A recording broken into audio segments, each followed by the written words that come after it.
Bill Quinn, welcome to Unbroken. I had the pleasure of meeting you when you interviewed me for Insist for the Truth. And I really love to have people on who I consider heroes because you're doing something. You've woken up to the situation on this planet, and rather than just sit there and do nothing, you have taken a step. You have a podcast, you do a whole bunch of things to put the truth out. So I'm really delighted to have you here today. And I was wondering if we could start with you just giving some background on yourself, who you are, what you're doing, and kind of like, I think there's a journey for all of us to get to this point with what we're doing. So, and this is valuable for other people. So anyway, welcome, and let's jump in with that. You bet. Well, that's an incredibly gracious introduction, and probably more than I deserve. Um, Um, so, as you say, I think the best description of this is sort of a journey that many people are on. Some recognize it, some just feel like, gosh, I seem to be seeing things and being sensitive to things that I didn't remember being sensitive to before. And for me, it was. I spent most of my life as a business guy running technology companies and divisions of technology companies, and really didn't pay attention to politics, really didn't pay attention to socioeconomic stuff. I had, plenty to worry about running a business career and so forth.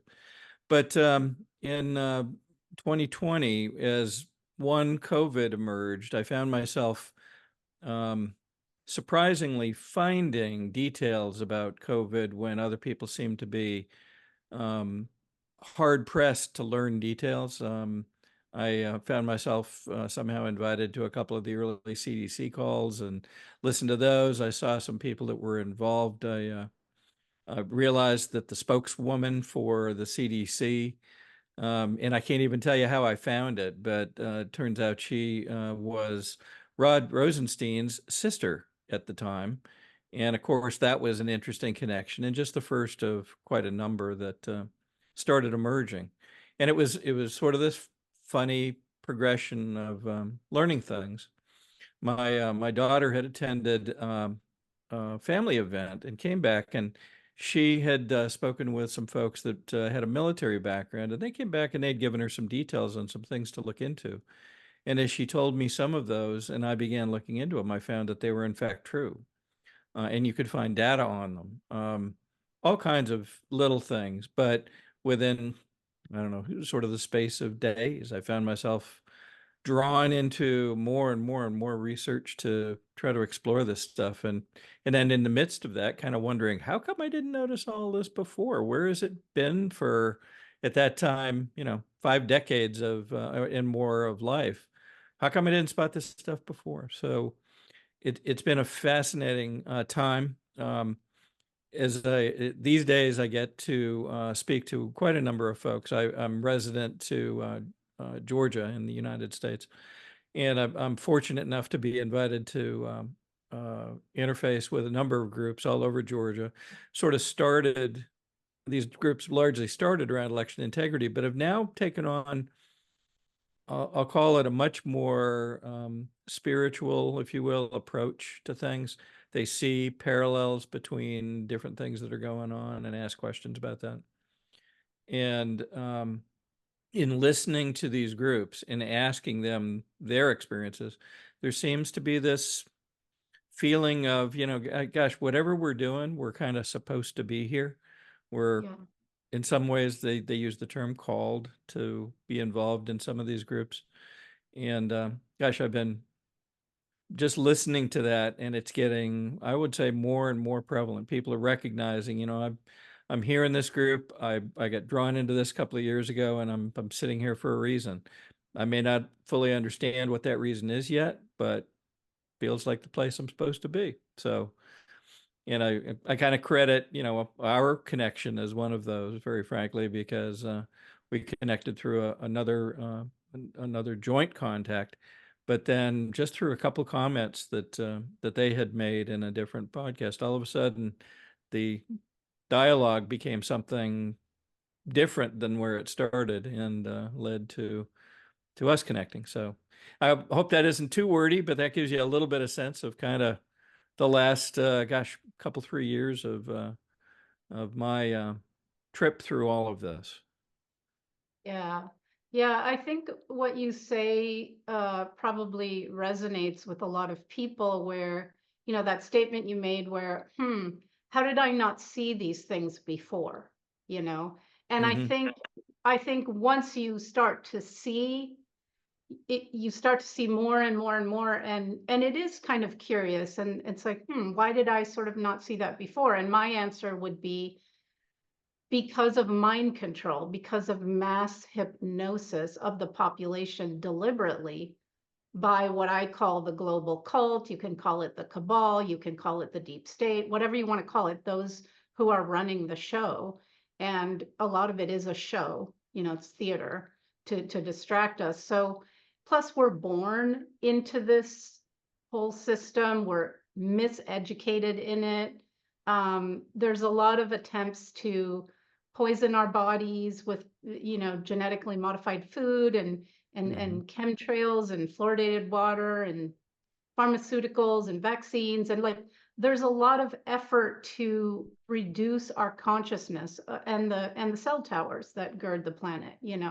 While Yep. technology is fabulous and very useful, there's a dark side to it too. So when you factor in that we're born and raised in this culture that's sort of engineered, and we're socially engineered to believe certain things, I mean, it's kind of no wonder. And, it makes me think of this story. I don't know if it's true or not, but I remember hearing a story about the Native Americans in North America. And when European ships arrived and were docked offshore, they couldn't see them, even though they were there, because they didn't have in their minds a template for a ship. I Mm. whether that story is true or not, it sort of illustrates we kind of don't see what we don't expect to see or are prepared to see. But I think these times are really important. It's so important to wake people up so they do begin to see, just such as you do, because, and I want your thoughts on this, because I feel that we are in and have been in a spiritual war. So there's levels of reality. There's the physical three-dimensional level, which Hmm. the people in charge like to keep us only there, but we have other layers, metaphysical, spiritual layers of ourselves. And there's been a battle going on all these levels for, I would even say for control, for power, but really also just kind of almost for our souls, right? So I'm curious what you think about that. I think that's very much the case. As a matter of fact, as this has progressed, you're seeing a group of folks. I refer to them as truth tellers, if you will, and they're the people that have kind of emerged in the last year and a half, perhaps, and they've gradually been able to tell us more and more and more about things that I'll call, it's easy to spot the things that have been hidden, things about JFK's assassination and the circumstances, things about his brother's assassination and in those circumstances. And these truth tellers include people like Tucker Carlson, to some extent, Alex Jones, RFK Jr. in some cases, and in others. There's quite a number, but they seem to be able to bring out and to disclose things that we've been asking about for many, many years. And especially in the last few days, there's been quite a, I'll call it a rush of new information that seems to be coming out faster and faster and faster. And I think that what I hope that means is that whatever's driving this kind of thing expects that people are ready for it. At the same time, if we go back to your kind of original question, how do you deal with this internally? And going back to my original experiences, what I began listening to, very frankly, was instinct, almost on a minute to minute basis for guidance. And I think people, as I get the chance to speak with them, that's a very common piece of feedback. People are beginning to, in many cases, are beyond beginning. They are now trust their instinct in ways that they might not have in the past. So rather than being guided by outside influences, to your point, narratives that might be placed in front of us, and things that years ago we might have said, well, that doesn't quite fit, but it must be true because it's on the network news and it's on this and the government's telling us this. Now we question things. We question them almost instantly as soon as something doesn't fit. And I've used that term, it doesn't fit, since the very, very beginning, because in a lot of cases, that's the way you spot it. Things don't fit together. They don't seem to jive. And uh, I give a ton of credit to the folks that, nowadays are immediately question things. They see, for example, right now there's talk of, gosh, there's bird flu and that's disease X. And one of the remarkable things that we've discovered is um, back in 2001, there was a bunch of money allocated from the NIH and from the groups under Fauci's tutelage that was given to colleges, specifically UGA and some of the ancillary organizations, right here in Georgia. And so, guess where they think that this bird flu stuff may be coming from? Right here in Georgia. And so we've reported on that recently. But I spoke to some folks last night, and already, just in these first few days, um, they're saying, "Gosh, that doesn't make any sense." Hasn't bird flu been around a long time? And yes, it has. It was discovered back in the 90s. So why now? Why all of a sudden now would it appear to be changing? And all of a sudden, people are talking about, oh boy, we've seen some human infection. How did that happen? Well, according to Peter McCullough, Dr. Peter McCullough, and others, there's been gain of function research going on again. What did we hear as COVID began to emerge? Oh gosh, there's gain of function research that was done in Wuhan. Then they track it back. Well, it may have begun in other um, institutions actually here in the country and then been shared to people over there. People are asking questions, and that is, I believe, our responsibility in part as we go forward, is to look for these things and not be fooled again. It's kind of like that old the Who band had out a song years ago called "We Won't Be Fooled Again," and if you listen to it, it actually has some interesting verses in it that seem to be in somewhat parallel to what we're seeing now. Yeah. I think that's it's one of the things that encourages me the most. You also mentioned, part of our responsibility is to help people along in this process. Some people are, if you kind of see it as sort of a spectrum of experience, some people are further along the spectrum. They've seen more, they understand more. Others are not really at that level yet, but they seem to be moving in that direction. And I do believe that in part, it's our responsibility to help that along. It's one of the reasons that that I got involved in being able to speak a bit more broadly to folks online and other things, and also here in Georgia. And it is a gentle maneuver. There are people that I think are not ready for certain things yet, and you have to be gentle with them because these can be troubling topics. Some of them, the notion of an actual something going on in the spiritual world that in some ways may mirror what's happening in what we call the physical world. These are unknown topics for many, and really kind of pushes them out of their comfort zone, and so we have to approach them gingerly. But I do see people becoming more aware, more, and comfortable is probably a stretch perhaps for some, but they have the ability to accept things that would have been difficult to accept some years ago. Just this week, again, coming from one of the truth tellers, Tucker Carlson, again in this case, he was being interviewed, and you could see it now on Twitter and other places, and he starts talking about there's it's fairly plain to him that there's a spiritual plane that we don't see, but that exists in a way that we may not fully understand at the moment, but so many things seem to be um, indicating its existence. And this particular set of interviews, he actually says, these beings may be in probably, or in his estimation, what we call aliens.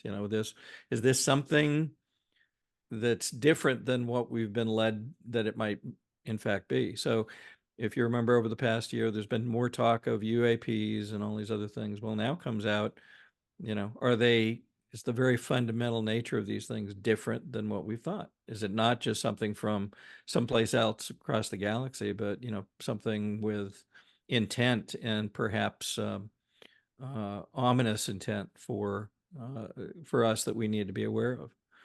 Yeah. Oh, it's Yeah. fascinating. It's a fascinating process right now. Yeah, no, you said so many important things. The first I want to sort of highlight is that, you and you notice other people are kind of trusting their instinct more. That would be that inner voice, the voice of your higher self, the voice of your soul, the voice of God, the voice, whatever you want. It's that spiritual part of us because we're a soul in a body. And once you come into a body, you're a little bit cut off from that all-encompassing seeing and wisdom, right? And Mhm. we have been sort of raised and things have been engineered for us not to trust that. It's been something that the controllers don't want, right? So we're raised to believe that authority lies outside of us, in the doctor, in the teacher, in the priest, in the rabbi, in the government, whatever. Like that it's got to a point today where, I don't know, a lot of humanity is very infantilized and almost like expects that they have to ask permission to do anything, even Mhm. to think something or say something, right? So that's been done to sever us from that inner voice. But whenever anyone follows that, that's what guides you the best because it comes, like you say, it comes from that other level.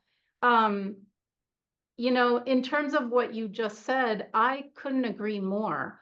From what I know and what I experienced and saw, below in the subterranean parts of the Vatican, where they did horrific rituals, brutalizing, and then sacrificing children, there are negative entities. You can call them alien or demonic or both. And I think in the structure of this planet, it's structured as a pyramid. And the entities at the very, very top aren't anyone that we see or anything because it's the bottom layer of that control pyramid that faces us, which is the governments and the global agencies and the militaries. But the Mhm. people at the tippy top, from what I know, are not human. They are alien. They came and they took over this planet, and they are from what I call the lower astral, but demonic realm. So they're dark and they're parasitic. And there's light and there's dark. And like the sun, for example, generates its own light. The moon reflects the sun's light. So they're like the Mhm. moon and they parasite off our light because we have that life force and that divine connection, which they do not. So I firmly believe, and this, you can find evidence. Go look at art, indigenous art, Mhm. Sumerian art, Egyptian art, European art. You will find depictions of demonic looking creatures everywhere. Okay. It's in the religious scriptures, and nowadays, I mean, I can't believe how out in the open they are because these people are Satanists. They worship the dark. And it's out there in our face. It's in Hollywood, it's in football game halftime shows, it's in music videos. Like you can't even deny they have Satan clubs in schools now. So it's not a conspiracy theory. Just look at all the imagery that's out there that's purely satanic. Mhm. So absolutely. And I think this is just my, interpretation, could be right, could be wrong, but I used to read a lot of Greek mythology, and I think that the demigods, which were the offspring of the gods and the humans, are what we would call the elite class.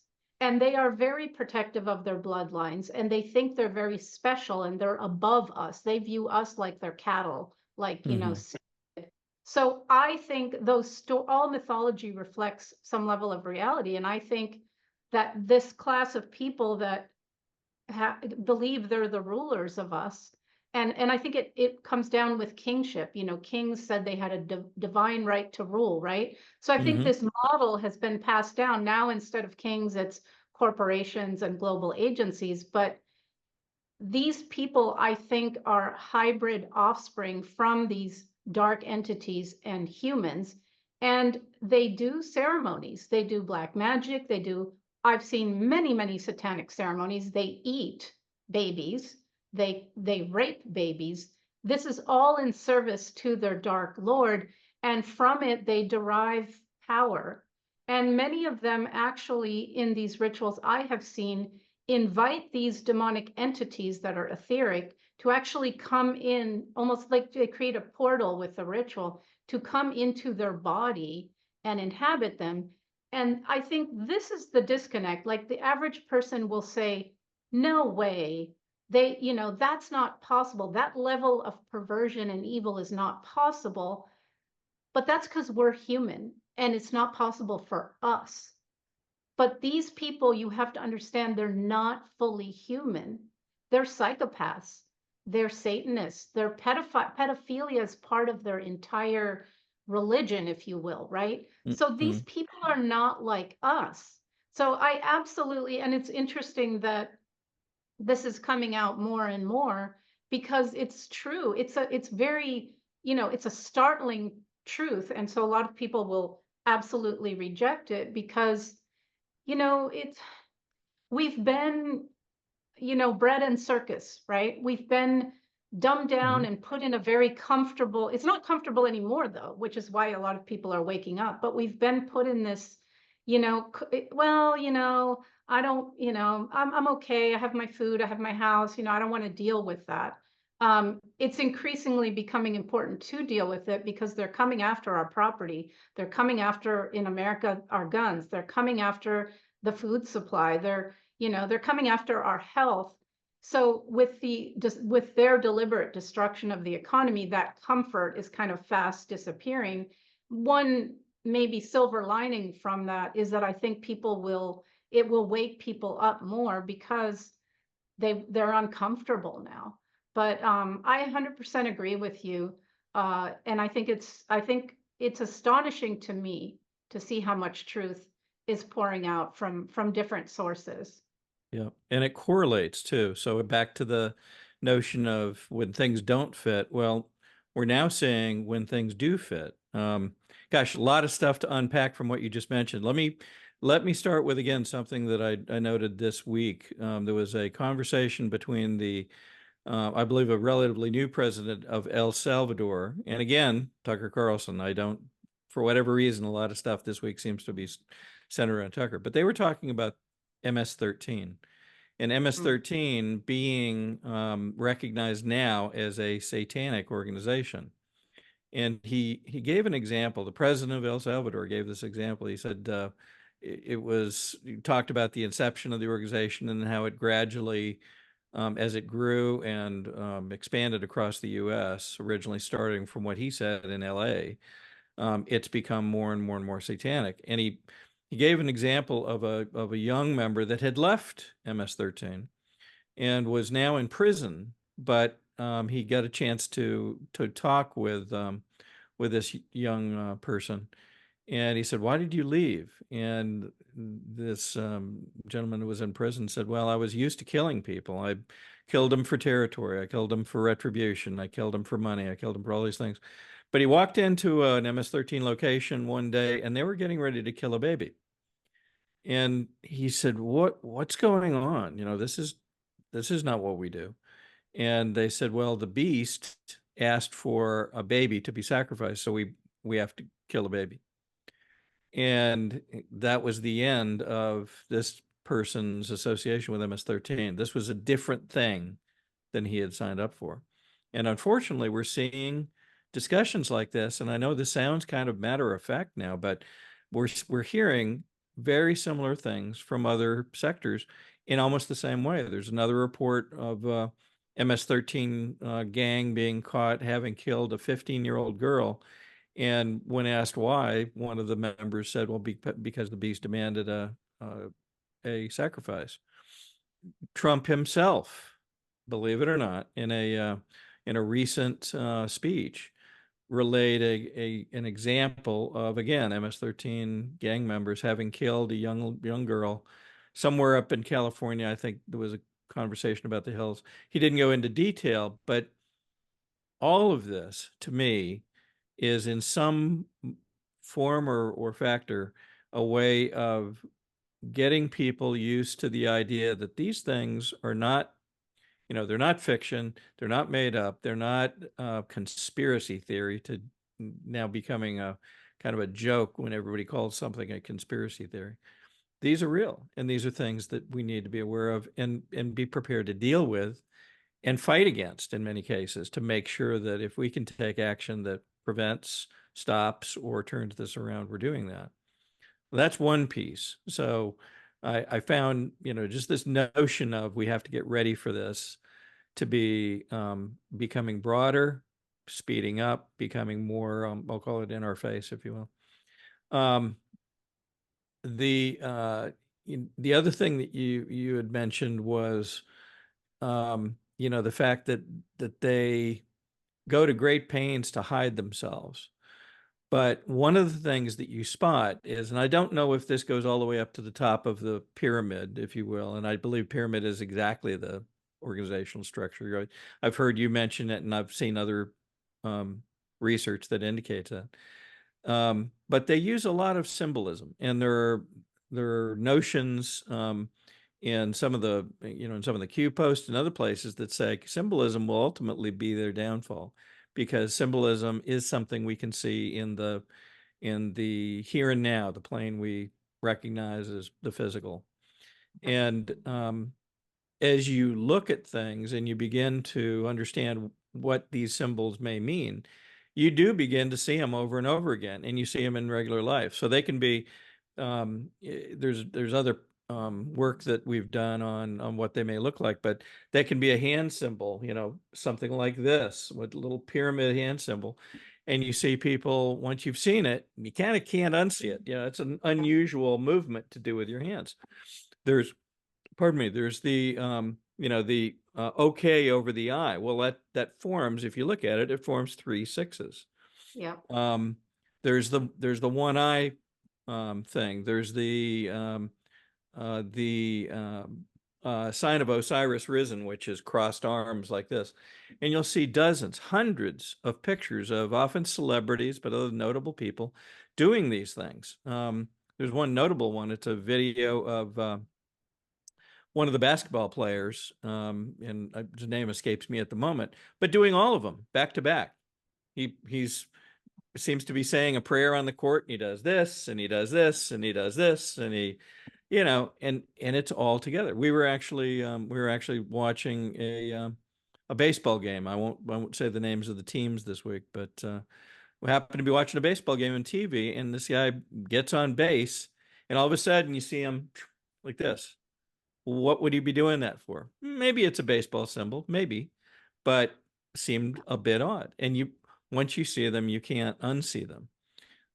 We also see things written and even on our money and other things that, again, go back to this strange pyramid shape, the all-seeing eye at the top, the notion that comes from Masonic background and other things. These are all, every time I hear something about a hidden secret organization that has secrets wrapped all around it, that's an immediate trigger for me these days, that there's something. Why would they be hiding this? What's the big deal with having people know your handshake or know your symbols or know something else? They also love to put, as you say, things about pedophilia in inappropriate places. And many people will remember that, I think it was 2006 or 2008, the FBI released a number of different symbols that are used by the pedophiles to communicate who they are, who their, I guess, preferences are or whatnot. And now that you know what they look like, when you see them, you can't unsee them. And so, for example, there's a rotating spiral, really in a triangle shape. There's nested hearts. There's all kinds of things that are used. And when you begin to see where those show up, darned if some of them don't show up in places like cartoons Yep. and movies and television shows and other things, many of which are meant for kids. And it gets more, as you see them again and again and again, it gets more and more and more concerning. One of the things that I think has forced people, or is forcing people, to be willing to accept some of this new information, is the responsibility they feel for themselves, but also the kids, the children around them in their family, sometimes more than one generation younger than they are. And the notion that, if I don't pay attention to this, they could be at risk, and I might not see something coming that I need to see coming. And so it puts people, I think, in a position to kick in their responsibility gene, or whatever you want to call it, that says, I need to understand this. I need to be open to it, because this might come calling on somebody I love and care about. I'm not letting it happen, not on my watch. Yeah. Yeah. No, and see, these people have always successfully operated with secrecy and deception. So I actually think there's a spiritual level of light incoming on the planet and consciousness being raised to the point that the naked truth is out there like I've never seen it before in my life. So that is an antidote to their success, because they operate on secrecy, and that's why they communicate with these symbols, right? So you're absolutely right. And what I wanted to comment on the MS-13 is, this is sad to say, because people have so much trust in these institutions, but the CIA, for example, is a terrorist organization, and it's global. And all of these intelligence, whether it's MI6 or MS-13 or CIA or Pine Gap or whatever, they're all kind of one thing at the top, and then they're subdivided all over the planet. But these people use these agencies to terrorize us. So we're told that these are to protect us, but in fact, that's not the case. They're actually used to, spy on us, torture us, do all kinds of things. And they have immense power, and then under national security, they won't tell you anything. My good friend and also SRA and child trafficking survivor, Kathy O'Brien, who you may have heard of, she's given ample testimony to this fact, and she was put through MK Ultra by the CIA, through military organizations, underground bases, all this kind of stuff. And by the way, a symbol of that they like to flash is the butterfly. There's a sub part of it called Monarch programming, right? So, and if you dig, you actually will find that the CIA has admitted doing MK Ultra on people. They claim they shut it down, which they did not, but they've sanitized it to look like, oh, well, we just use psychedelics. No, they use rape of infants and babies and children. They use torture, of all manner of torture, that, electric shock, beatings, every manner of torture you can think of. They use these horrific methods on children. Okay. We all know the different agencies torture adults that they capture. We've seen all the movies about it, but they have done this to children. So I just want to point out that as this veil of illusion and secrecy kind of evaporates around us, people are going to have to come to terms with the fact that these very institutions that we believe are there to protect us are in fact not. And a great example is something you said earlier, is the pharmaceutical and the medical pharmaceutical industrial complex, as I call them. Ostensibly, these exist for our health, to help us to, if the last few years haven't woken anyone up to the fact that that's definitely not the case, I don't know what will. Because everything they do, I mean, the allopathic medical system, if you do your research, was created by the Rockefellers. And it was created, they have this thing called, I think it's called the Secret Covenant or something. I might be getting the title wrong, but I found this document, and they detail in there that they're going to create a medical system that slowly toxifies and poisons people, and then and slow kills them, and then they're going to profit off that disease and illness. And they are so filthy rich, the amount of money they make on all these things, so that you can see, I think people can begin to see that this industry is not there for our health at all. It's in fact quite the contrary. You referenced the COVID thing. There were glaring discrepancies. They were saying on the CDC website that the survival rate was 99.98%, which is the death rate of the flu.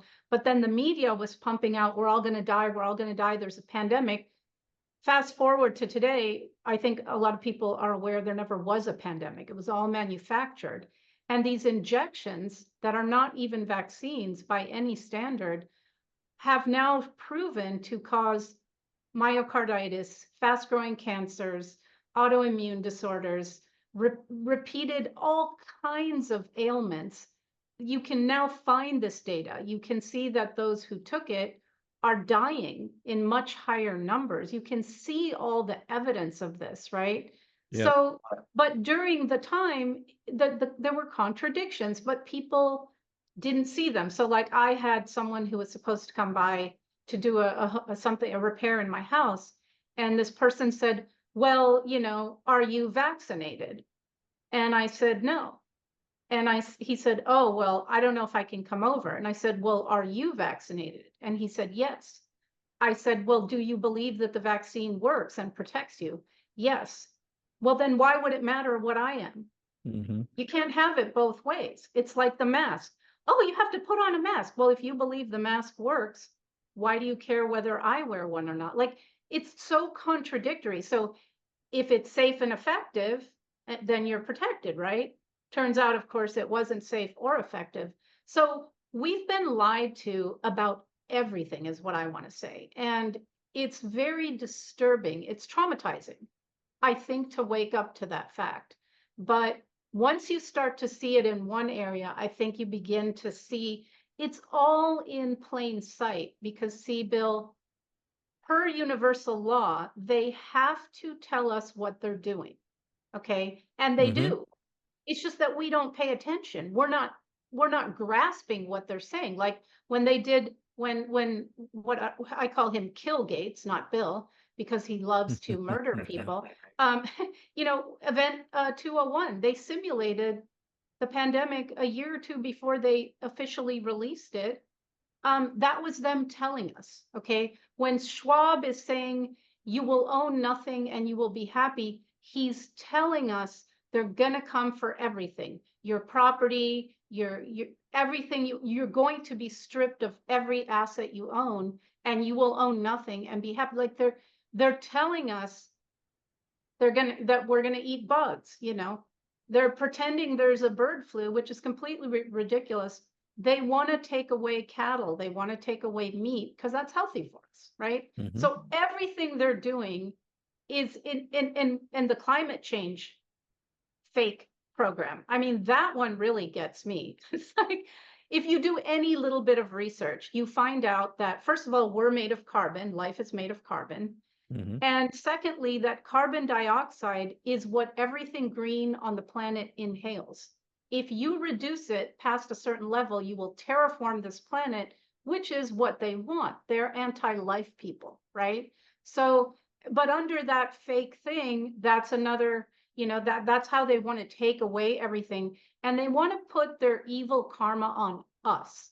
Oh, you guys are bad. You're destroying the planet. No, they're destroying everything. But they want us to take that and think that we're evil and give up more and more and more and more, while of course they would continue to fly around in their private jets and do whatever they want, like they always have. Yep. So you mentioned the emergence of light, both in I believe both in a spiritual context, but also as you shine light on these strange things that are being done. So just notably, I think the past week or so, and you won't see it very much in U.S. press, but international press was reporting that one of the Japanese interior ministers actually came out and apologized to the Japanese people, Yeah. saying, we were wrong. Um, Millions, and I'm paraphrasing. I don't have it exact, and it's not in front of me, but millions of people have clearly died because of the vaccines that didn't need to.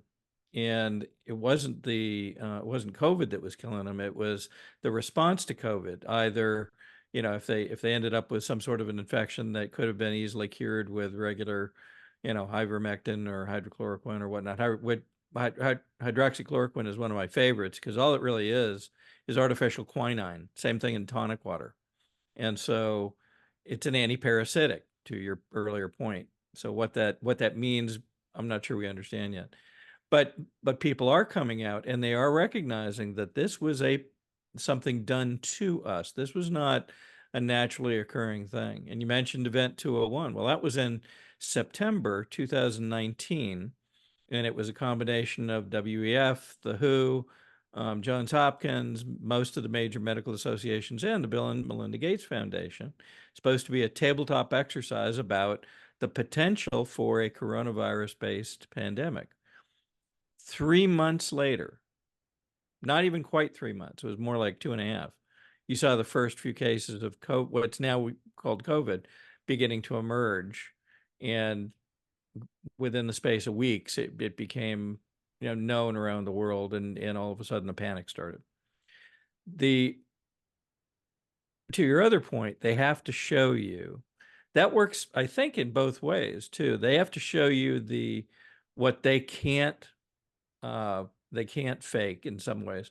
So if you happen to go look at the CDC website, Centers for Disease Control here in the US, they have something called a flu tracker. And for many, many years, they have tracked the weekly incidence of reported tested cases of flu, both type A and type B.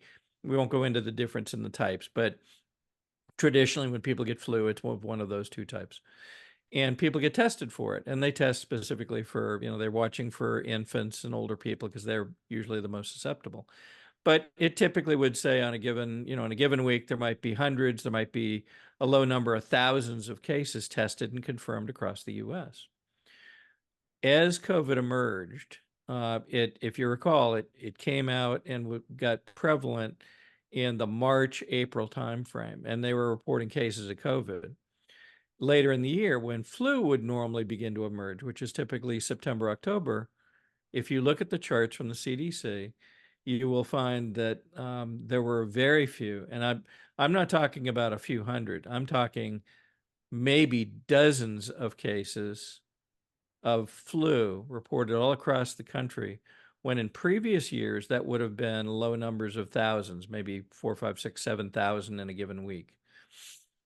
One of the key questions I began asking back in those days was, where the heck did the flu go? They couldn't fake it. So the PCR test, in my opinion, may have been indicating infection of something like flu, because COVID is, in fact, flu is another type of a disease, respiratory disease. Was it simply, did they have to get rid of flu so that they would have positive indications of something else? Don't know. That's speculation on my part. But what I can show you, and I have the charts to prove it, is flu disappeared, and it was gone until I think late in 2021, it began to be seen again. But for an entire year, it just went away.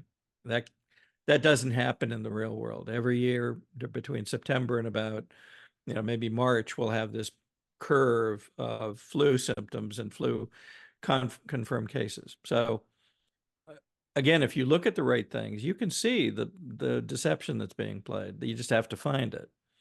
Um, you mentioned the notion of things that they do to fool us and actually form, in some cases, a barrier or a break between us and our faith. There were in the middle of the winter of 2020, I believe early 2021, there were cases where even fairly highly trained spiritual leaders were reporting a a gap in their faith. And in many cases, it was following them getting the vaccines. And so there was speculation. I don't know that we can prove it yet, but there was speculation that something about that vaccine was interfering with the part of what we are, whatever that means, that connects on a spiritual level to the spiritual side of us. And interestingly enough, if you look at what's included in a number of the different types of vaccines, there's something called luciferase, which is it is a type of chemical that actually fluoresces. It's one of the reasons they call it that. They make an excuse for calling it a version of the name of Lucifer because, well, it glows, and that's what supposedly, Lucifer was the morning star or whatnot. But if you go back in some of the early whistleblowers testimony, they actually said they would walk into some of the rooms where the vaccines were stored and see them fluorescing as they were in their little glass vials. How that all fits together, we don't know yet. Do I think we will know? You bet your boots. I think we will know exactly what it all meant. It's just part of where we're kind of going, I think. Yeah. So it's fascinating. They try to break down the connection that we have. They try to break our will. And I think you talked, and I'd like to hear your views on the notion you talked about, sort of an infantile or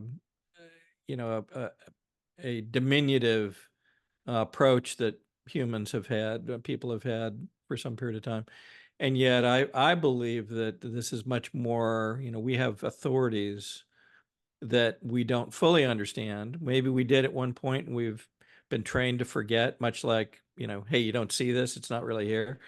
But I find the notion of authority to be fascinating. And again, going back to instinct, something about instinct is telling me that we have authorities that we don't fully understand. And when we do learn to exercise them properly, that will enable us to do things, to right wrongs that we find difficult to right today. Yeah. I want to comment on two things you just mentioned. And the second thing you mentioned is this suspicion that the injection, because it's not really a vaccine, it's an experimental genetic injection. Mhm. It did include something that was deliberate to try and sever us from that spiritual side of ourselves.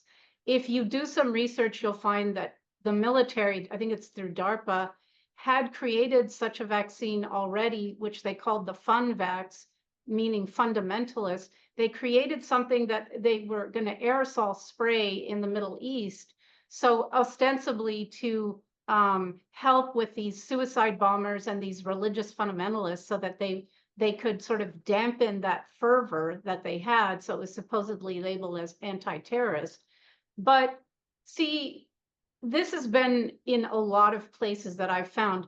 We've had some hot wars like World War I and World War II, but they always planned a third World War. And this one was bioweapons and all kinds and mind control and these kinds of things. And so, you said earlier, gain of function. That's a kind of a nice way to say engineering biological weapons, weapons Mhm. of of mass destruction. So I do believe that there was something in there that was intended to, whether it works or not, I don't know, but to sort of sever that spiritual connection. Because see, these people know, they have a lot of information that we're not privy to. They have all kinds of ancient texts, and they rely on astrology and cycles, and they knew, which is why they were kind of hurrying up to kind of finish us off. They knew we were entering a light age, a golden age. And they're going after that would open us up to our inherent power, to our connection, make us more of who we are, and they didn't want that. So I think this injection is a genetic modification to try and stop that awakening process for sure. And what you said earlier about the flu and COVID, I have a friend who's a doctor, and of course they fired her because she wouldn't conform to all those things. And so from her direct experience, she told me they paid hospitals a large sum of money. I've heard 35,000 and I've heard 65,000 per COVID diagnosis on a death certificate. She herself was supposed to sign off as a COVID diagnosis, a guy that came into the ER that she treated who died of a heart attack. Mm-hmm. That's COVID, you know. So hospitals were incentivized to make every death COVID and to put people on ventilators because that helped facilitate their early death as well. That was totally contraindicated. So doctors have always received bonuses for how many people they vaccinate, but with the Mm-hmm. COVID jab, even more so. So there were a lot of incentives. Governments were being given money to lock people down, you know, which is now it's coming out with Fauci's testimony that he made up a lot of this stuff. And of course, it's done way more harm than good. And it wasn't even necessary to begin with, right? But so they did deliberately trick everyone into believing they had to, the CDC at some point had to admit, like, oh yeah, all these COVID deaths, they actually had comorbidities. So they did. They tried to fudge it and fake it in a huge, huge degree.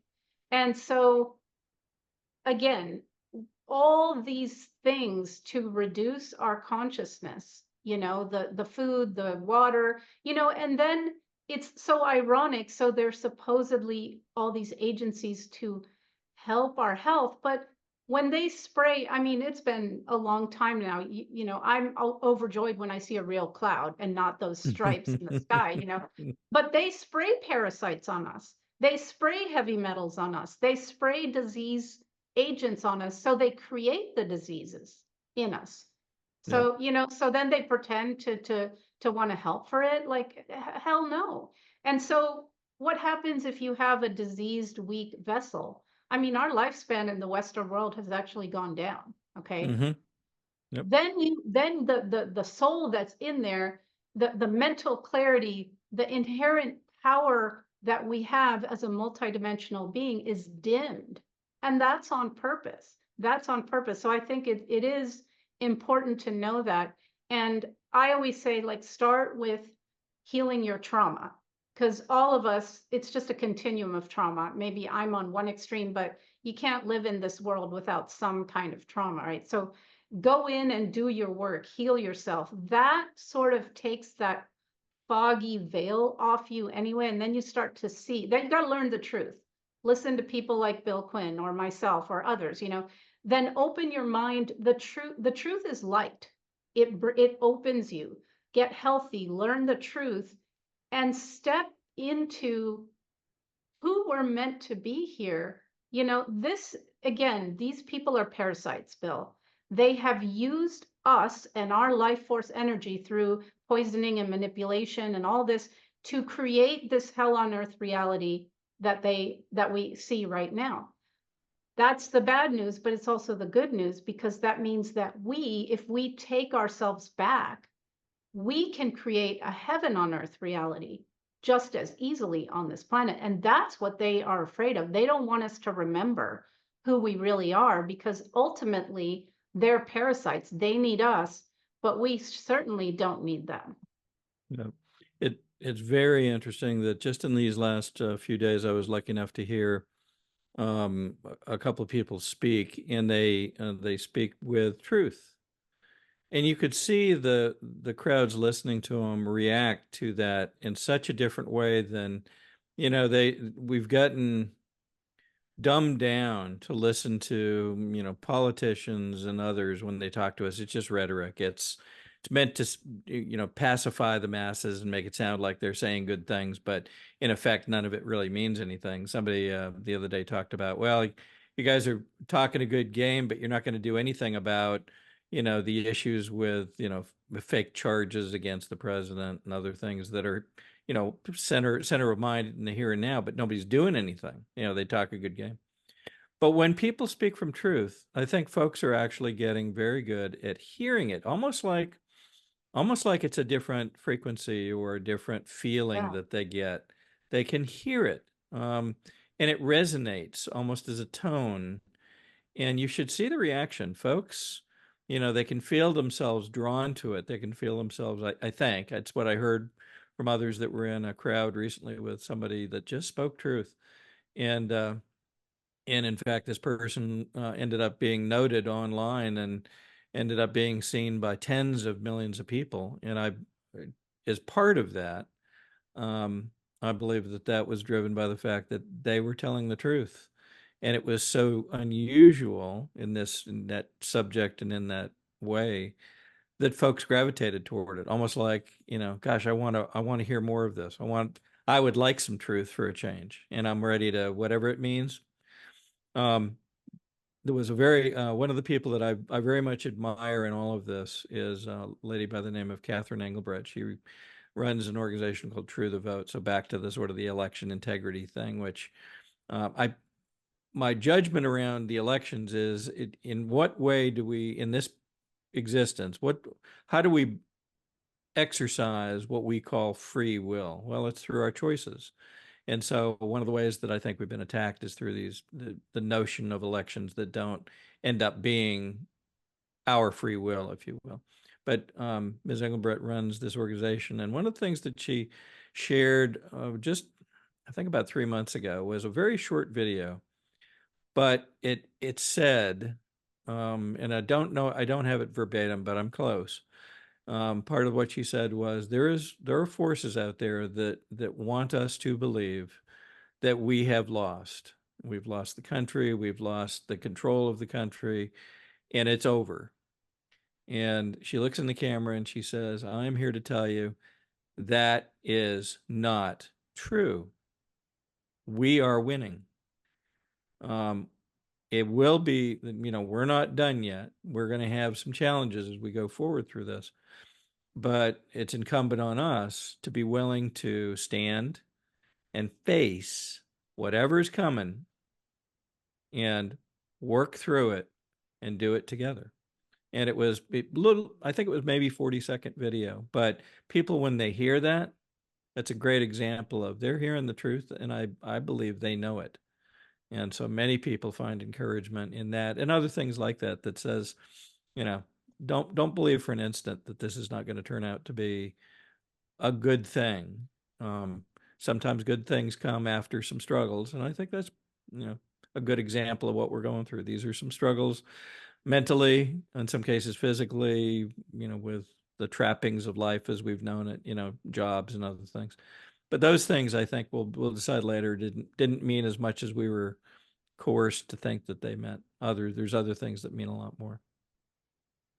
Yeah, no, absolutely. And I think you're right. Like it can be called predictive programming. So, the media is completely owned and controlled. And so what they'll do is they'll put out some scary headline of what they want to achieve. And if people then so they count on one, people feel like, oh, there's nothing I can do. They feel helpless and powerless. So they just like freeze. That there's a trauma response called freeze. They freeze and they Mm-hmm. don't, they won't react. They won't do anything. Also, it's that thing that they're parasites that I said, right? So they create through us. So if they get people in low frequency emotions like fear and survival, and believing this thing that they actually, it's true that they want to do it, they just Mhm. haven't actually succeeded in doing it. They're harvesting our energy in our believing that it's inevitable to actually facilitate that coming into being. So it's kind of sneaky. So there's a fine line between knowing, yes, they would like to, okay, like the word COVID. It actually stands for Certificate of Vaccination ID. It's a coronavirus. Why did they call it COVID? Because one of their agendas was to create vaccine passports, right? That was one Mhm. of the enslavement things. And then it would have gone along with social credit and digital currency and all that, which obviously they failed at. But they're so sneaky that if you repeat that word, it's like a spell, like you're facilitating bringing that into fruition. Mhm. So so yes, absolutely. We have to be discerning and go, okay, yes, they want to do this, they want to do that, but not get into fear and disempowerment, because that actually helps them possibly create that very thing. And we are winning. If we weren't winning, why would they be censoring everything like they are? I mean, I was thrown off YouTube, Vimeo, PayPal, like for misinformation and whatever. I mean, I take it, I'm honored by that, really, because so why go after people that are speaking the truth? Why censor everything? Why is YouTube so censory, and all the stuff that's come out about the social media influencing elections and everything? If we weren't winning, they wouldn't need to do that, would they? No, that's right. Somebody just this week said, you can tell who's trying to come out with valid information by the amount and the breadth of the attacks that they take. There's that old saying that's been around, when do you take flak? Well, it's when you're over the target. That's when they need to stop you. And we've been attacked too. We've had both. I think we've had spiritual attacks. I know Yeah. we've had kinetic attacks. One of the storage locations for one of the companies that I'm involved with um, was burned, and it burned because it had storage of materials that were used by the company that I guess they thought maybe they'll impact the company by doing that. Interestingly enough, the cameras in the facility were all off at the time that the fire happened. How would that Ah, happen? how So coincidental. yeah, so attacks are both, and again, they're kind of, people say, well, wait a minute, we talking about something in the other dimension, other realm, or whatever you want to refer to it as, or are we talking about the here and now? And I'm not sure it matters anymore. There's a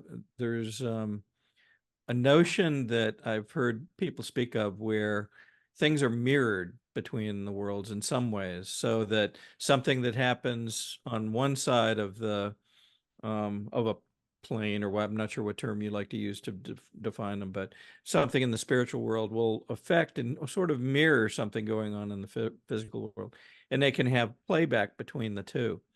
I don't pretend to understand how that works. Again, it's one of those areas I'm fascinated in. I would love to learn more as it gets uncovered, but um, I do think that happens because you can almost tell when there's a shift, if you will. And when something kind of major happens, it does seem to have repercussions in ways that you can't really explain. So again, these funny little coincidences that show up. I mentioned it early on in our discussion, sometimes um, a question will get asked and I'll be looking for an answer for something. And the next day I fire up my computer, and for one reason or another, there's the answer sitting perhaps in some Yeah. ancillary thing that comes up on my computer the next day for reasons I can't explain. I mean, just kind of these funny, bizarre little, gosh, here you go, here's your answer kind of Yeah. stuff going on. I love when that happens. I find that happens all the time. But what you're talking about it's called quantum entanglement. So it's as above, so below, as within, so without. that is a component of reality. And when they studied that famous double slit experiment, what they found is everything is a Hmm. waveform, until a consciousness is observing the wave, and then it collapses into a particle, which is matter, right? So that tells you that our consciousness literally creates reality. And that's something that these baddies don't want us to know, because they have used us to create the reality they want. And that's when we get free, we will create the reality that we want, that will be good for all life. And these are anti-life people. These are anti-light, there's God and there's anti-God. You know, they're the they you might even say they're synthetic. So you can, I mean, not that AI isn't a useful tool, but you could even say that like we're carbon based and they're silicon based, you know. So Mm.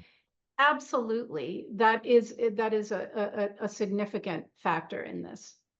I've heard that sort of notion that there may be a, where we're moving toward AI, and in some cases, many people are actually quite concerned about it. Elon Musk said a few things a month ago about, well, how do you know that it would remain, a human uh, would be acting and making decisions in humans' best interest when it's really not a human?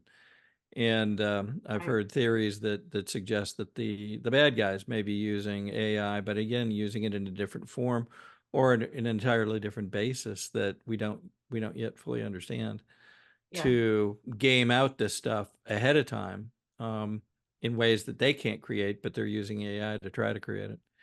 Yeah. Um, it is funny. We notice a lot of people that and I shouldn't say a lot, but we've seen people that have changed personalities or characteristics in recent months. They appear to be, part of the teams that are working toward good things, I'll say. And then at some point, something seems to change, and they appear to begin acting in not good ways. And at the same time, there appear to be folks that are moving in the opposite direction. So they were acting, I'll call them, in bad ways, and now they appear to be moving toward better ways of acting. I hope that, and maybe you have a feeling about this, I hope that that's an expression of continued free will. People can always, I hope, make a choice and move from a dark place to a good place, to a light place, and hopefully fewer people would move in the bad direction. Have you sensed that, or do you see that happening, perhaps? I have been sensing for a while that these times right now, there's kind of a, maybe it's like what they call the judgment times. It's kind of happening now. It's like Mm. people have a choice. Are you going to go this way or are you going to go this way? You know, so I do think it's a free will choice, although the dark has heavily manipulated our free will by giving us a false reality and a sense that we don't have free will. But again, you know, we always do. And, you know, people like yourself and myself and many others have woken up or have been awake to these agendas, and then we see the ones that aren't, and they have pumped their religion, their satanic religion, into our popular culture. So the New Age program is a satanic program, and what they want is like moral relativism. So everybody's like, oh, there's no real truth. Yes, there is. There's Hmm. no real good or right or wrong. Yes, there is. So they're heavily manipulating people, you know, that selfish, oh, me, you know, I don't care about anybody else. I'll take more than I should. Those are all, they've engineered society into reflecting their principles. And the level of morality has gone way down. And that's part of the problem. So we do have this choice, like just like as an individual, you have a choice in a given moment to do right or to do wrong, you know. Hmm. That's, I think, a huge important thing that not very many people are talking about, and I think that determines where we go as a society. I mean, reality is collective, and so it's unfortunate in a way right now, but the more, when you get to a certain nth of people that are awake, that know the truth, that have become whole in themselves, and that are choosing what's right and what's true and what's moral, all of this can shift very, very quickly. The problem is there's a lot that are in torment, in, fear, in just low consciousness. And so, and taking the easier way out, like the young man that you described, who was, I think MS-13, you said, he was willing to do this dark stuff, like be part of this thing and kill people, but he had a moral level that he Mm-hmm. wouldn't cross. Like he's like, well, no, I'm not going to kill babies, right? Mm-hmm. So I think that's something really, really important. We're going to have to choose that to get out of this pickle. That's a big part of it. Yeah. One of the things that I think I've seen is this attempt to try to, I'll call it desensitize people to, Yeah, yeah, well, this is either right or wrong.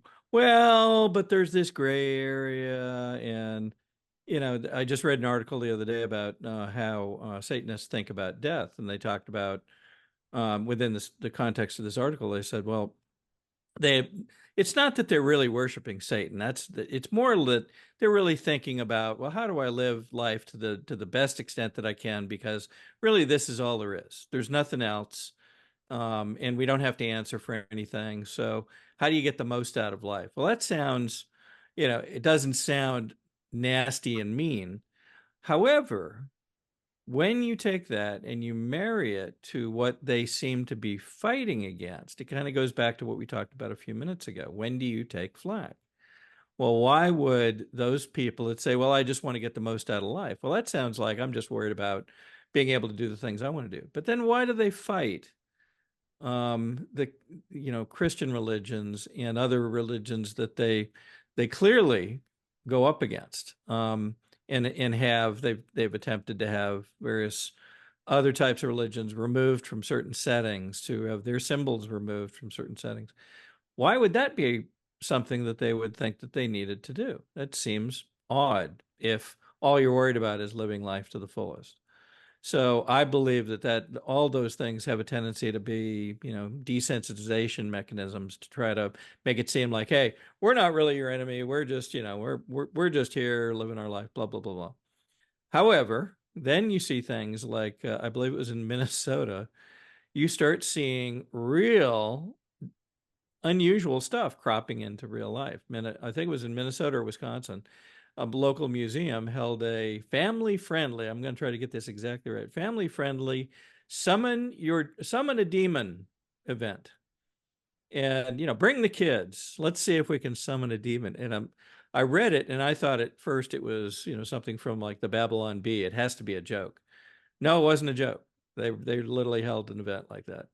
Then you see, various uh, state capitals and other things putting up displays that are satanic based. right. I know that in Oklahoma they put up a Baphomet statue with the Yep. kids, on both sides of the Baphomet statue, but they dumbed it down. Most people are just now realizing, well, wait a minute, people that worship this, they don't realize sometimes that Baphomet actually has both, physical attributes of both genders, both breasts and a male genitalia in a single being. Well, wait a minute. That sounds awfully familiar, doesn't it? That sounds a lot like, some of the trans stuff that's going on. And again, I think it's in part, desensitizing people, and I pray for folks that may have been misguided by this. I mean, even members of the gay community are coming out saying, this wasn't what we started out to be. This is something very, very, very different. Um, and the fact, again, some of these people seem to gravitate to kids also underscores the concerns. So, people need to. I hope, and many of the people I talk to are highly sensitized now to things are good, things are evil or bad, and you're not going to change that. And when you're paying attention, you'll know whether it's good or bad pretty quickly. Yeah. Well, this global cult has they always play a long game, and they always intended to openly worship as the Satanists that they are and to totally normalize pedophilia. And you're right, this trans agenda, this has nothing to do with them wanting to be fair for people who are transgender or whatever. No, they're piggybacking on that community with a satanic, nefarious agenda. And it is hurting the gay community because people who were gay just wanted to be able to live their lives and marry who they want, and do not be harmed and do no harm. But now this agenda is actually they're perverting everything, and it's so these family friendly drag shows that they do as well, where men are wearing skimpy women's underwear and gyrating and whatever, and simulating anal sex and all this other stuff. I mean, that is to normalize more and more extremes, so that you get to, at the end of that LGBTQ whatever, you add P for pedophile, and then you can't offend people. That's the whole purpose of the pronouns and all this, like, oh, and don't misgender me. No, it's so that then the pedophile can say, don't offend me, I have a right to be who I am too. So it's all a grooming to normalize pedophilia. And if you're taking children to these things, I actually would consider what they teach in the schools now under this agenda and what these family friendly events to be actually a form of sexual abuse of children. You're programming them. You're normalizing this. So then when a predator comes at them, they'll be more vulnerable. And then the parents are being brainwashed like crazy. And they're thinking, like, with this whole leftist tolerance thing, they're thinking like, oh, I'm just being nice to these people. No, you don't even know what this is satanic. And yes, Baphomet is transgender. And that's part of, they're imposing that whole thing on us. And there are only two biological genders, and there's some people that are called intersex that have some genitalia of both. Now, if a man feels that they're a woman, then they live as a woman, then they're a transgender woman. Okay, fine. But they're taking it to a point that's crazy, and they're like, well, trans women are real, are biological. Well, no, they're not. I'm sorry. You have an XY chromosome, you have male genitalia, you went through male puberty, and if people need to transition, fine, but they're going after the children. This is not about tolerance or wanting to be fair to people that are marginalized. It's actually creating a backlash against that community. It's awful on all levels. It's horrible. Yeah. I've heard people speculate as to why the children are so critical to this. I've heard physiological explanations. I've heard spiritual explanations about kids especially when they're just born and when they're young, they're still close to God more than, that they're in that innocent realm that spans between our existence and where they came from, if you will. Do you have a sense of are those both involved, or is it more the spiritual piece? Is it something to do with that, or do you have a sense of that? I think it's all of it. It's absolutely a spiritual piece. A baby, a small child is still connected. They disconnect us over our lifespan. We shouldn't be disconnected from God. But what's the closest thing to God than a baby? Nothing. They're vulnerable, they're loving, they're trusting, they're what a human being naturally is before life, kind of twists you all up. And so if they want to go after God, that's the best way to do it, to go after the innocence, that purity, that small babies and small children are. And it's physical in the sense that they derive power through raping children. Again, it steals that child's life force energy. Mm. Then they also torment children, they brutalize them, and they kill them so that there's all this adrenaline released in their blood. And you've heard of adrenochrome, and I've seen this with my own eyes, these blood drinking ceremonies where they drink the blood of tortured children, and that they believe this gives them extra power and youth, and and they cook, and I've seen this too, they cook babies and eat them. So they're cannibalistic and they're blood drinking, and this is all in service to their dark lord.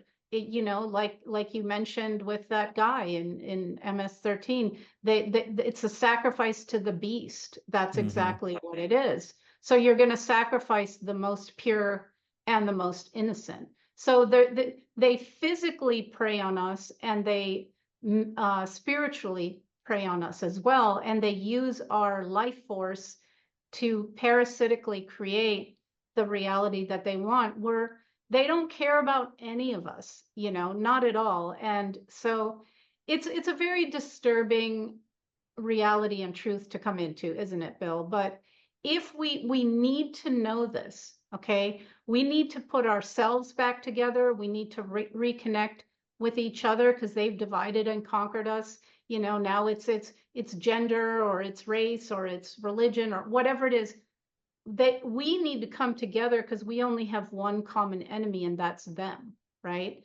And so if we come together, if we put ourselves together and come together as a human race, everything is interdependent. We can then, forget them. They're psychopaths. They're going to do the psychopathic thing that they do. We need to step away from that and go forward and create our own version of reality, our own world, our own, with love, with a higher frequency. See, they exist. Everything's energy, everything's frequency. Quantum physics teaches you that. Hmm. They live in the survival band: hate, fear, despair, helplessness.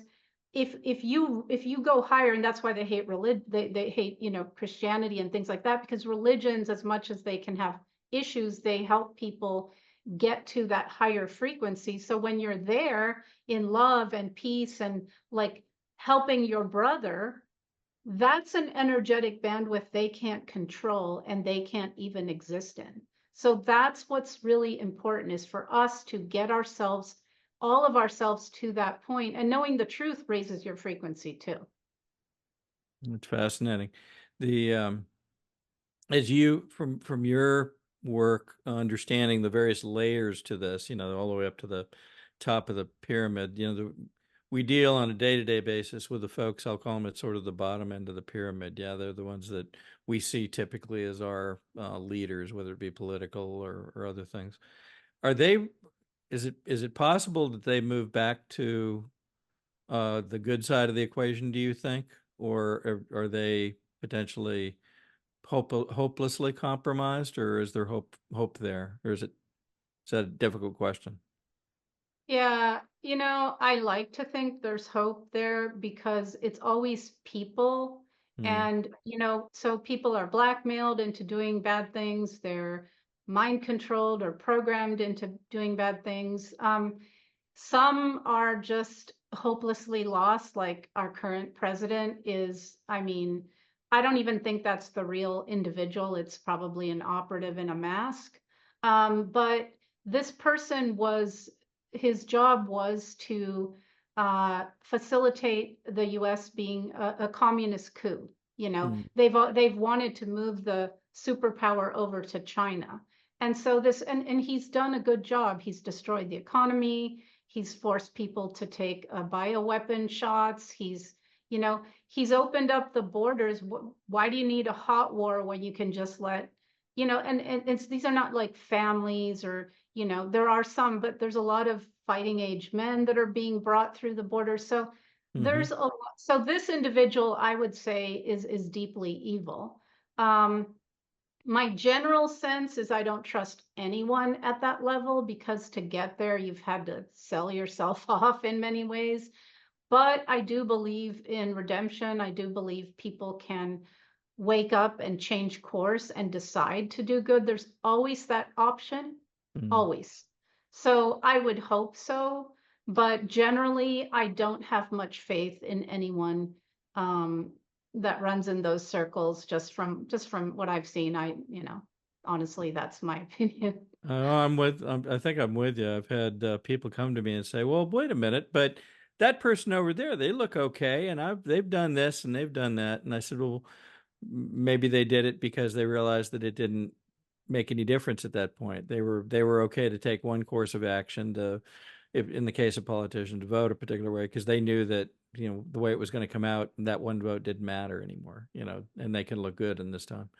I don't know. It is difficult speculation. I have friends that are, they're good people and they see the world with good, I call them goggles. They see the world always with hope and goodness, and they try not to see um, the tough parts of people. And yet, unfortunately, they seem to be disappointed more often than not over time. We just had a couple instances this past week where folks were, "Oh, well, that person's okay. They're okay. They're doing their best." And then you find out, no, they're really not. They just did something, you know, poor against someone else to make sure that one of their buddies didn't lose a position that, they wanted to keep. As we go Yeah. forward, I have one question for you. As we go forward, um, do you have a sense of what the and I know this is probably one of the toughest questions, but knowing that it feels to me like we're speeding up. I mentioned that, I think, early in our discussion. Do you have a sense of some of the key milestones that we may kind of be looking for as we go through this? Maybe not as much timing, but perhaps milestones for folks to think about. It's kind of like if you strike a match in a dark closet, suddenly all the stuff that's stored in there is in your view. I Hmm. think as this accelerates, and I do think it is, one thing I notice it's doing is it's like squeezing out all the things that each of us have carried that we need to unload, the baggage, the traumas. So it's a bit difficult emotionally for many people because it's pushing people to to do their work, to kind of get to a higher level. Hmm. It's exposing some ugly truths, which, you can only stick your head in the sand for so long. But I do think so, again, the new age being a fake satanic program, they have this idea like you'll ascend, like, oh, it's all love and light, and you'll just rise to a higher spiritual level.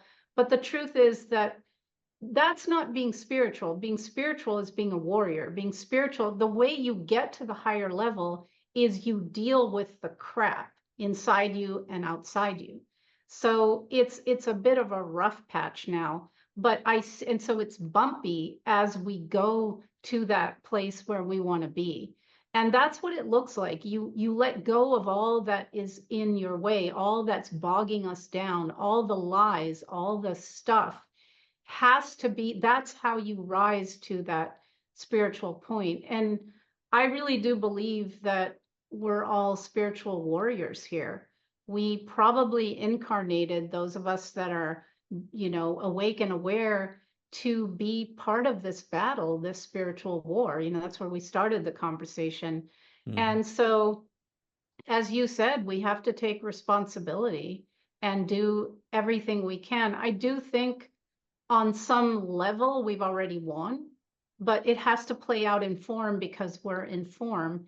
And so and as things improve, or as we wake up more, they're going to throw more stuff out in there as they circle the drain. They're going to claw down, so I think it looks bumpy and it'll be bumpy for a little bit, Hmm. but ultimately, I think we go to a whole new level. And I imagine an earth where all children are safe, where they're happy, where they're loved. There's no need for scarcity or poverty. That's all engineered. there's no need for disease. That's all engineered too. Like, what if we lived in a healthy manner, interdependent, loving each other, helping each other? No, someone who has 30 private jets and 20 mansions and someone who lives on the street. Why not have everybody be okay and taken care of, right? And Hmm. just being, so I think we should visualize that reality, that what we want, so that we can draw it to us and then take some kind of action. We all have a responsibility. We're all one human race here together. So whatever happens to our brother or sister affects us, especially spiritually. So I think it's rough right now because we're at the end of this war and they're going all out because they're going down. Yeah. So that's kind of my 2 cents. And as we wrap up, tell me what your 2 cents is. What do you see as where we are now and where we're going? And if you would want to leave people, the viewers, with some personal message, what would that be? Boy, that's an interesting open question. So one is, I think, I'd mentioned it earlier. I think we're along a spectrum of awakening, of understanding. I think everybody, we're all kind of think of it as kind of we're all hand in hand along a chain somewhere, and we have that role to keep our link in the chain in place so that we are drawn forward by those that understand more. And thank you for offering that to me as we've gone through these discussions. And where we draw those I'll call it next to us along that journey, as so they can learn what we are learning. So I think that's a key responsibility. I think trusting what's in here, especially now. Um, One of the things that people continue to talk about is, gosh, this is so chaotic. What's going on with the border? What's going on with inflation? What's all these tertiary worldly things are important, and yes, they have an impact on our lives. But you can get caught up in that, and you'll never be able to spend enough time to understand the things that I think may be much more important right now. And that is, learning how to listen inside, and learning how to help others, and learning how to be sensitive to others. So I think all of that is accelerating. I don't have a time frame. People ask all the time, well, when are we gonna see real change? We may be seeing it now, and we may not realize we're seeing it. It may be all around us, and it may be in a million little ways, kind of like the million little coincidences that have happened to many of us over the past couple 3 years. And we may just all of a sudden kind of sit back and go, gosh, it's tough to remember how things were when they were all messed up, and when we're living in this world of secrets that now we know much more about. But I think the key is to kind of use if you don't know what to do, start. If you're not sure what to do as a next step, just start. Start. Trust yourself. Think about what you should be doing that will help whatever this is in the best way, and trust what your gut tells you, because it's probably coming from outside yourself. I think that's, at this stage, that's probably the best advice I can give, and what I hear mirrored by other people that are around those spheres that I'm lucky enough to be in contact with. Yeah. Thank you so much, Bill, and for being here and for this conversation. I think, again, like I said in the beginning, people like you are heroes. We're fighting the good fight, and so thank you for inviting people to step up. And a lot of that, you're right, is ourselves. And Yeah. so thank Well, you for, yeah, go ahead. thank you for all the work you've done, as I've learned more about some of the things that you've accomplished, the dozens, hundreds of people that you've helped heal and move forward and communicate so that others behind them can also heal. I can't touch that, but I can tap people on the shoulder and hopefully get them some information that will help them move forward. So Yeah. um, thank you for everything you're doing. Well, the feeling is mutual, so keep up the good work. And, I'm just delighted to know you and for our connection. And we're forming a network of us, so we're going to get this done together. So We are. thank you so much for being here, Bill. Thank you very much. Look forward to next time.